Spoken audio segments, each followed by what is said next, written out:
ইমরান রাদিয়াল্লাহু আনহু বলেন, একদিন আমরা রাসূলুল্লাহ সাল্লাল্লাহু আলাইহি ওয়াসাল্লামের সঙ্গে সফরে বের হলাম এবং সারা রাত চলার পর শেষ রাতে ঘুমিয়ে পড়লাম। একজন মুসাফিরের জন্য এর চেয়ে মধুর ঘুম আর হতে পারে না। সূর্যের তাপ আমাদেরকে জাগ্রত করল। সকলের আগে অমুক জেগে উঠল, তারপর অমুক, তারপর অমুক। বর্ণনাকারী আবু রাজা তাদের সকলের নাম নিয়েছিলেন, কিন্তু পরবর্তী বর্ণনাকারী আউফ তা ভুলে গেছেন। চতুর্থ ব্যক্তি হলেন উমর বিন খাত্তাব রাদিয়াল্লাহু আনহু।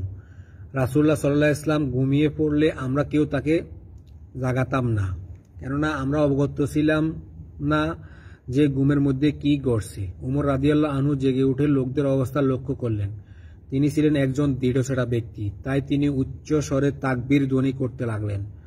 তার তাকবীর ধ্বনিতে রাসূলুল্লাহ সাল্লাল্লাহু আলাইহি ওয়াসাল্লাম জেগে উঠল। তিনি জেগে উঠলে লোকেরা তার নিকট ব্যাপারটি খুলে বলল।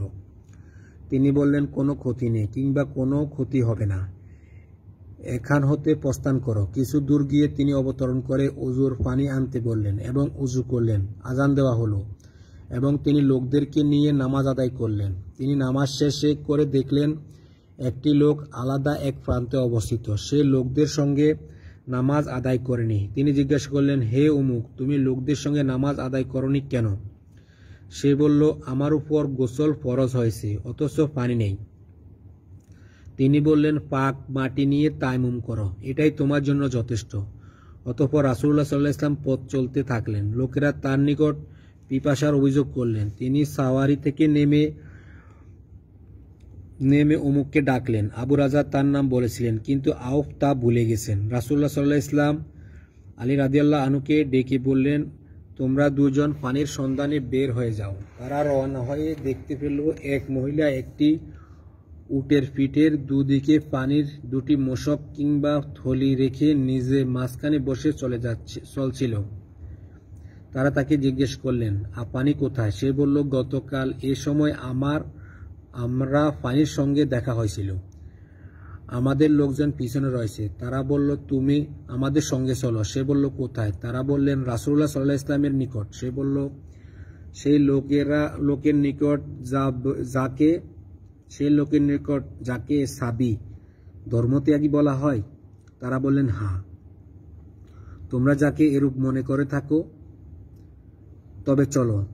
তারা তাকে নিয়ে রাসূলুল্লাহ সাল্লাল্লাহু আলাইহি ওয়াসাল্লামের নিকট আসলেন এবং সবকিছু খুলে বললেন। ইমরান বলেন, লোকেরা তাকে উট হতে নামালো। রাসূলুল্লাহ সাল্লাল্লাহু আলাইহি ওয়াসাল্লাম একটি পাত্র আনতে বললেন।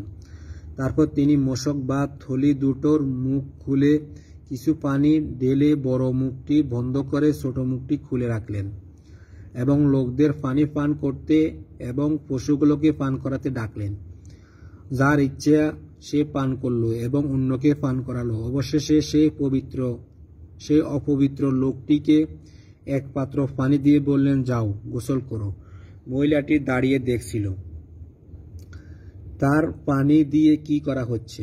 আল্লাহর কসম, পানি নেওয়া শেষ হলে আমাদেরকে এমন মনে হচ্ছিল যেন আগের তুলনায় মোশকটি বেশি ভর্তি হয়েছে। রাসূলুল্লাহ সাল্লাল্লাহু আলাইহি ওয়াসাল্লাম সকলকে বললেন, তোমরা মহিলার জন্য কিছু সংগ্রহ করো। তারা তার জন্য খেজুর, আটা, ছাতু প্রভৃতি খাদ্য সংগ্রহ করলেন এবং সেগুলো একটি কাপড়ে বেঁধে তাকে উটের উপর আরোহণ করিয়ে তার সম্মুখে রেখে দিলেন। রাসূলুল্লাহ সাল্লাল্লাহু আলাইহি ওয়াসাল্লাম মহিলাকে বললেন, দেখো, আমরা তোমার পানির ঘাটতি করিনি, বরং আল্লাহ আমাদেরকে পান করিয়েছেন।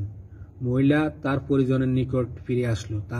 তারা তাকে জিজ্ঞেস করল, হে অমুক মহিলা, কিসে তোমাকে আটক করে রেখেছিল? সে বলল, ব্যাপার অত্যন্ত আশ্চর্যজনক। দুজন লোক আমার নিকট এসে আমাকে সেই লোকটির নিকট নিয়ে গেল যাকে সাবি বলা হয়।